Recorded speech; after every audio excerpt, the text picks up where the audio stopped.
मैं हूं लुकमान अली और आप देख रहे हैं मेरा यूट्यूब चैनल। उम्मीद करता हूं कि आप सब दोस्त जहां भी होंगे बिल्कुल खैर वाफियत से होंगे। नाज़रीन, आईसीसी T20 वर्ल्ड कप 2026 का सबसे अहम मरहला शुरू हो गया है।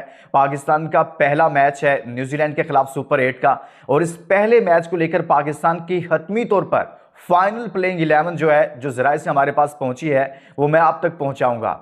कितने ऐसे नाम हैं कि जिन बड़े नामों पर कांटा लगा दिया गया है। जो कल लास्ट वीडियो मैंने की थी उसमें मैंने आपको बताया था कि बाबर आजम एडजस्ट नहीं हो रहे, तो क्या उनसे मुतल्लिक फैसला हो गया है? जी हां, बिल्कुल उनसे मुतल्लिक हतमी फैसला हो गया है। इस वीडियो में मैं आपको बताऊंगा कि बाबर आजम प्लेइंग 11 में है या नहीं है, और इसमें कि 2 बॉलर्स, 2 बैटर्स और साथ में बैटिंग ऑर्डर, इतनी सारी तब्दीलियां न्यूजीलैंड के खिलाफ मैच में कर दी गई हैं। ये मैं एक एक नाम प्लेइंग 11 का आपके सामने रखूंगा।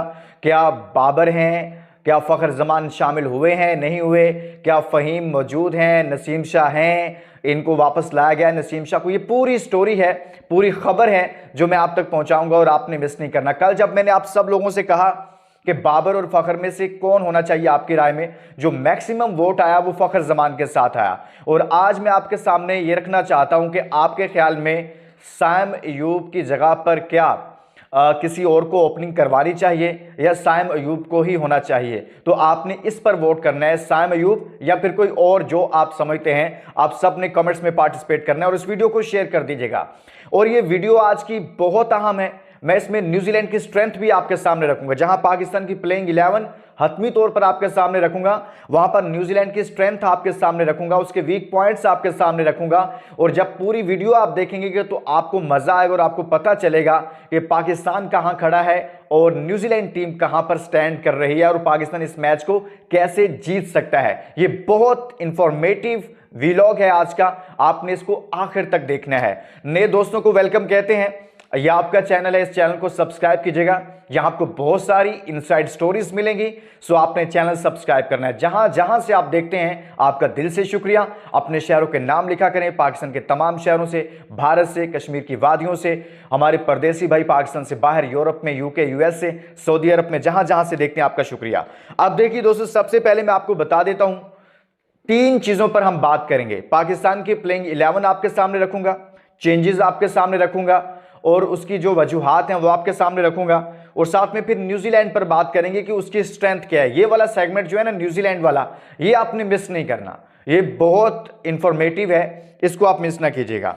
सबसे पहले कल मैंने आपको बता दिया था कि भाई मसला चल रहा है बाबर आजम को लेकर, कि नंबर 5 पर चले गए हैं, लेकिन अभी तक उनका फैसला नहीं हो पा रहा कि क्या उनको टीम में रखा जाएगा या नहीं। कोच माइक हैसन उनको खिलाना चाहते थे, सिलेक्शन कमेटी उनको ड्रॉप करना चाहती थी, लेकिन बिलाखिर फैसला ये हुआ है कि फखर जमान को शामिल कर लिया गया है। लेकिन आप हैरान होंगे कि बाबर आजम को भी ड्रॉप नहीं किया गया है। बाबर आजम की जगह बाबर आजम को लेकर आगे हैं, बैटिंग नंबर उनका चेंज कर दिया गया है, ऊपर लेकर आए हैं 1 डाउन पोजीशन पर सलमान आगा नीचे चले गए हैं, और साइम अयूब जिनसे मुतल्लिक ये कहा जा रहा था, हां चेंजेस की गई हैं टीम में, लेकिन फखर जमान आप सोचेंगे किसकी जगह पर आए हैं, ये मैं आपको बता देता हूं। फखर जमान को जो शामिल किया गया है वो शामिल किया गया है ख्वाजा नाफे की जगह पर। इसी तरह से बॉलिंग में भी कुछ चेंजेस की गई हैं, लेकिन सबसे अहम बात यह है, जो लोग ये कह रहे हैं ना, मैं उससे मुतल्लिक आपको बताता हूं कि बॉलिंग में भी क्या चेंजेस की गई हैं और बैटिंग ऑर्डर मजीद क्या चेंज हुआ है।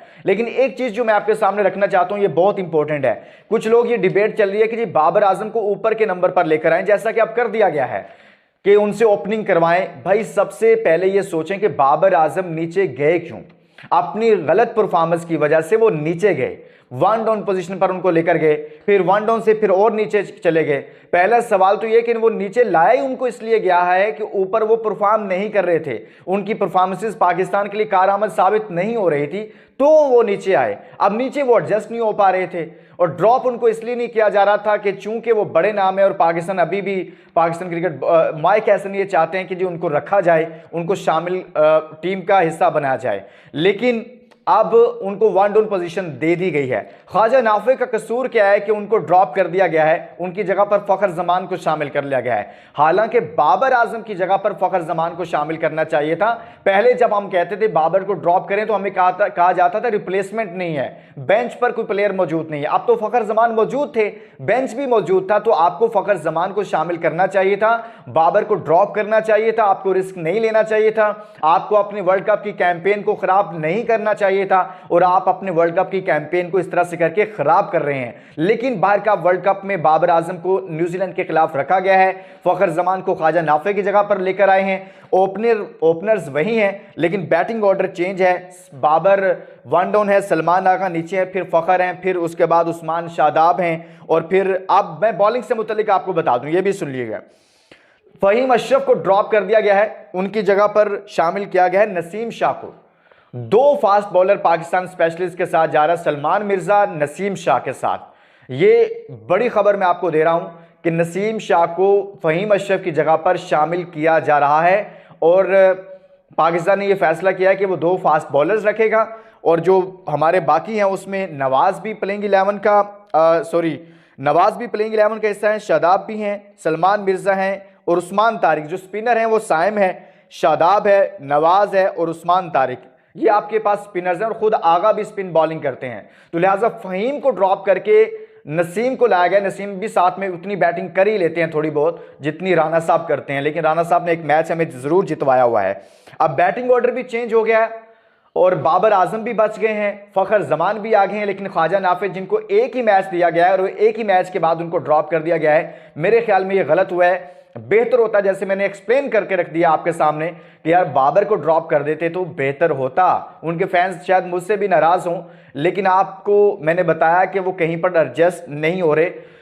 लेकिन जो भी हो गया अब हो गया। ये प्लेइंग 11 आपके सामने आ गई, मैंने सारे नाम आपको बता दिया। अब मैं बताने लगा हूं आपको न्यूजीलैंड टीम की स्ट्रेंथ। न्यूजीलैंड एक मैच हारा है इस टूर्नामेंट में, वो भी अफ्रीका से। और हारा कैसे? उस मैच में उन्होंने पहले बैटिंग कर ली। बाकी सब मैचेस में न्यूजीलैंड ने यह प्रेफर किया है टॉस जीतने के बाद कि वो चेस करेंगे। प्रेमदासा में न्यूजीलैंड का पहला मैच है, पाकिस्तान यहां मुसलसल खेल रहा है, और यहां पर जो पहले बैटिंग करता है उसको फायदा होता है। और आपको पता है पाकिस्तान ने क्या नाम है, इंडिया के खिलाफ ये ब्लंडर किया था, और फिर हम इतने बदतरीन शिकस्त हुई कि हमने पहले बॉलिंग का फैसला कर लिया। तो उसके नतीजा में क्या हुआ कि बाद में बुमराह को स्विंग मिला। तो इनके पास भी जो बॉलर्स हैं ना, फर्गूसन है, जिमीसन, हेनरी, ये बॉल को स्विंग करने की सलाहियत रखते हैं। तो पाकिस्तान ने भी इसीलिए फास्ट बॉलर को ऐड किया है। लेकिन एक चीज जो अहम है वो ये है कि हर टीम ने, जब न्यूजीलैंड चेज के लिए जाता रहा है और दूसरी टीमों से पहले बैटिंग करवाता रहा है ना, इसमें हर टीम ने न्यूजीलैंड के खिलाफ 160-70 रन से 175 रन किए हैं। तो इसका मतलब है बहुत आउटस्टैंडिंग बॉलिंग भी नहीं है, आप इनके खिलाफ इतने रन्स कर सकते हैं। लेकिन वो चूंकि इंडिया में खेल रहे थे, यहां प्रेमदासा में उनका पहला मैच है, और पाकिस्तान इन कंडीशन से वाकिफ है, और अभी भी पाकिस्तान को समझ में ना आए कि हमने यहां पर कैसे खेलना है, क्या करना है। तो मेरे ख्याल में इससे बदतरीन कोई चीज हो नहीं सकती। और एक अहम चीज जो मैं आपके सामने रखना चाहता हूं, मैंने हेड टू हेड भी आपको बता दूं। हेड टू हेड में सर हम आपके सामने रख देते हैं। 49 मैचेस हुए हैं, दोनों में 24 पाकिस्तान ने जीते हैं, 23 न्यूजीलैंड ने, बराबर है, कोई मसला नहीं है। यानी कि अच्छा तगड़ा मुकाबला होता है जब जब भी इनका आमना सामना होता है। अब उनके बैटिंग भी आपको बता दूं, बैटिंग में उनके फिलिप्स को देखें, 185 का स्ट्राइक रेट है। इसी तरह से फिन एलन है, फिर उनके रविंद्रा हैं, फिर बाकी प्लेयर्स हैं, सबके सब उनके 170, 175, 165 प्लस के स्ट्राइक रेट है उनके बैटर्स के। तो ये चीज आपने सामने रखनी है कि उनकी बैटिंग बहुत स्ट्रॉन्ग है और हमारे से बहुत आउटस्टैंडिंग है। हमारे बाबर आजम साहब की जो इस टूर्नामेंट वर्ल्ड कप की बात कर रहा हूं, 102 का स्ट्राइक रेट है, और इस वक्त वो सबसे ज्यादा कम स्ट्राइक रेट वाले बैट्समैन बने हुए हैं इस टूर्नामेंट में। तो आपको ये देखना, इसीलिए मैं कह रहा हूं कि अगर ना तो बाबर आजम से ज्यादती करें, ना वर्ल्ड कप से ज्यादती करें, ना अपनी कैंपेन और ना पाकिस्तान के साथ ज्यादती करें, बेहतर होता कि ख्वाजा नाफे भी टीम में होते और आप बाबर की जगह पर फखर जमान को शामिल कर लेते तो बेहतर होता। लेकिन यहां पर ब्लंडर ये कर दिया गया है कि बाबर आजम को रखा गया है, ख्वाजा नाफे को ड्रॉप करके फखर जमान को शामिल कर लिया गया है। मैं ये समझता हूं फखर का होना जरूरी था, बट बाबर की जगह पर होना जरूरी था। लेकिन ये प्लेइंग 11 बनी है, फहीम अशरफ नहीं है, नसीम शाह को लाया गया है, तो सारी बातें मैंने इस वीडियो में आपके सामने रख दी हैं कि टॉस जीतने के बाद आप यहां पर पहले बैटिंग करें। ख्वाजा और सलमान मिर्जा साहब, दूसरी बड़ी गलती, सबसे अहम बात, जो सबसे बड़ी गलती सलमान मिर्जा कर रहे हैं और हम सब उनके सामने हाथ जोड़ते हैं कि भाई आपका जो ट्रम्प कार्ड है जिससे सारी टीमें डरी हुई हैं वो है उस्मान तारिक। तो मेहरबानी करके आप 11वें 12वें 13वें ओवर्स के बाद उनको ना लेकर आएं। आपकी मेहरबानी उनको छठे ओवर्स के बाद 7वें ओवर में लेकर आएं। उनको आप 5वें 6ठे 7वें ओवर में यूटिलाइज करें, उनको मुतारिफ करवा दें।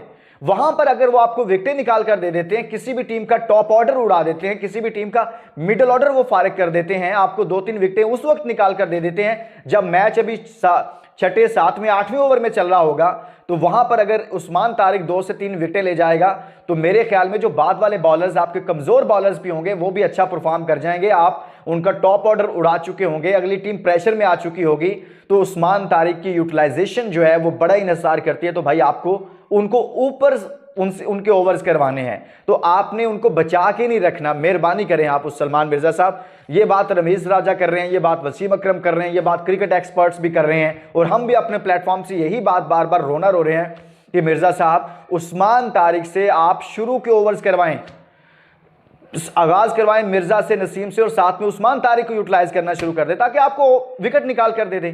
तो इसके साथ ही दोस्तों इजाजत दीजिए, और हम उम्मीद करते हैं कि पाकिस्तान ये मैच जीतेगा। और इस वीडियो को शेयर कीजिएगा, अपना बहुत सारा ख्याल रखिएगा।